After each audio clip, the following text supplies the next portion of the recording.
Alors bonjour, j'ai aujourd'hui une recette de fromage type brousse. Alors c'est une recette qui est très simple à confectionner. Il va vous falloir du lait type brebis.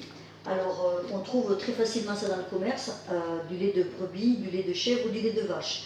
Je préfère quand même le lait de brebis au lait de vache et au lait de chèvre. Le lait de chèvre parce que c'est un peu plus fort en goût.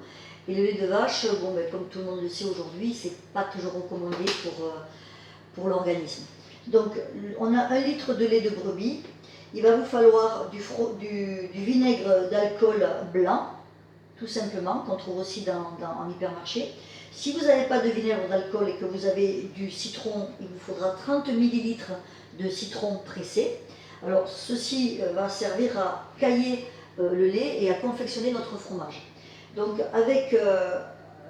il faudra aussi un petit récipient qui va nous servir à confectionner ce fromage. Alors ce récipient, il y a, comme vous pouvez le voir, un égouttoir.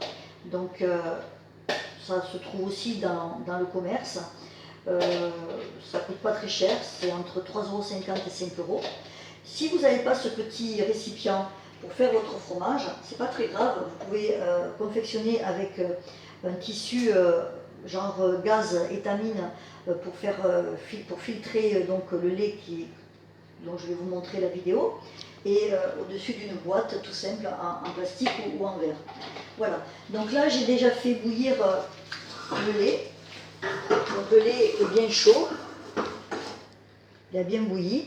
Donc je vais utiliser du vinaigre plutôt que du citron pour faire cailler le lait. Donc on va mettre 3 cuillères à soupe de vinaigre.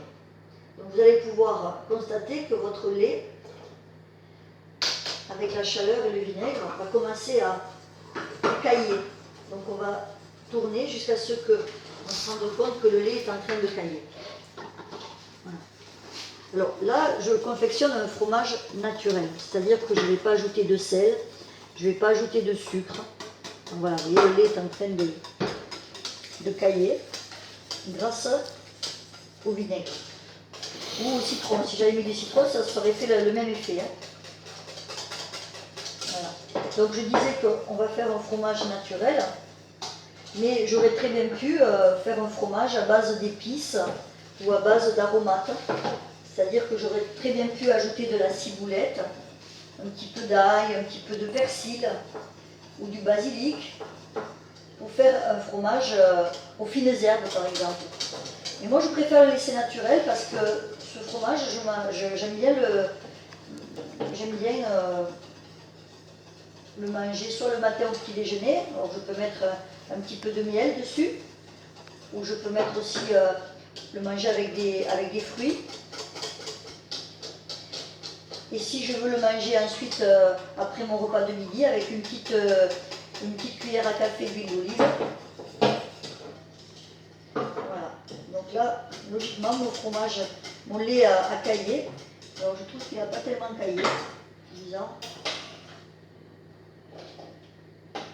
Je vais peut-être rajouter une petite cuillère à soupe de vinaigre. Voilà. Généreuse la cuillère à soupe, toujours. Voilà. Donc là, on va transvaser mon lait chaud dans mon récipient.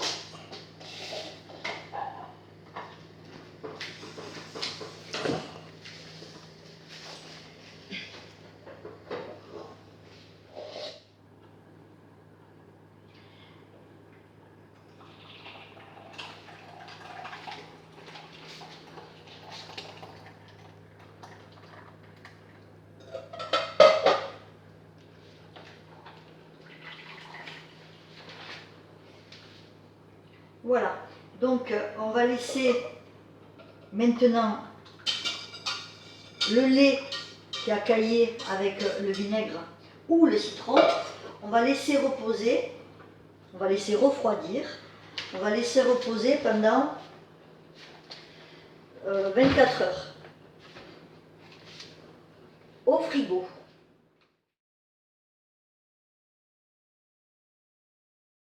Bonjour, rebonjour.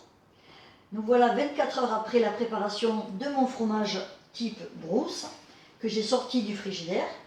Donc voilà comment il va se présenter à vous au bout de 24 heures. C'est-à-dire que le fromage a pris une consistance dure et que quand je le soulève de la petite passoire, il s'est bien égoutté et il reste l'eau du fromage. Donc, qui est caillée. Donc cette eau, je ne vais pas spécialement la garder puisque je vais consommer mon fromage de suite. Alors si vous décidez de garder votre fromage 3 ou 4 jours, alors il serait préférable de garder donc cette eau de fromage et de laisser tremper votre fromage dedans.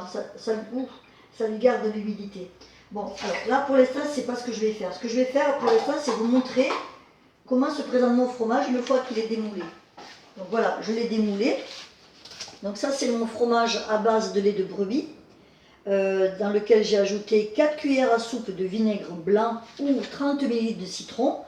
24 heures après, voilà mon fromage naturel de brebis. Vous voyez, c'est tout simple, il a l'air très appétissant. Alors il y a deux façons de le manger. Soit vous le mangez nature, donc là je vais couper une part de mon fromage et je vais le présenter donc ici dans une assiette. Soit je le mange nature, alors je vais vous dire s'il est bon. Il est très bon, nature il est très bon. Maintenant il y a des gourmands qui vont préférer y mettre un petit peu de sirop d'érable, direct du Canada, offert par ma gentille copine Nicole. Je te dis coucou Nicole, voilà. Voilà Nicole. Et toutes les filles du groupe, c'est trop bon. Là on a un fromage de brebis avec du sirop d'érable. Alors, on peut aussi faire du fromage de brebis avec de la cannelle. Alors, je ne sais pas où j'ai mis la cannelle. Alors, la cannelle, du zeste de citron, du zeste d'orange. En fait, un fromage de brebis qu'on va se servir pour faire un dessert. Très bien. Et puis, on a aussi la solution du fromage de brebis salé. Pour ceux qui aiment le salé. Alors là, on va ajouter du poivre noir. Poivre noir offert par ma copine Yvette. Je te salue Yvette. Alors là, on va mettre un peu de poivre. On peut aussi ajouter du cumin. C'est très bon le cumin. Comme ceci. Voilà. On peut mettre aussi un petit peu de gingembre. Voilà. Et puis, si on veut faire comme quelque chose de joli, on met une petite figue comme ça. Voilà. Voilà. Donc nous voilà avec notre fromage de brebis fait maison, sans sel, sans sucre, sans additifs, totalement naturel. J'ai fait soit une version sucrée, soit une version salée. J'ai oublié aussi de vous parler du gomasio. Ça c'est très intéressant aussi, c'est très bon. Voilà. Et voilà une petite présentation de fromage qui peut être très sympa quand on veut faire du fait maison. Celui-là il est bon. Et je vais goûter la version salée.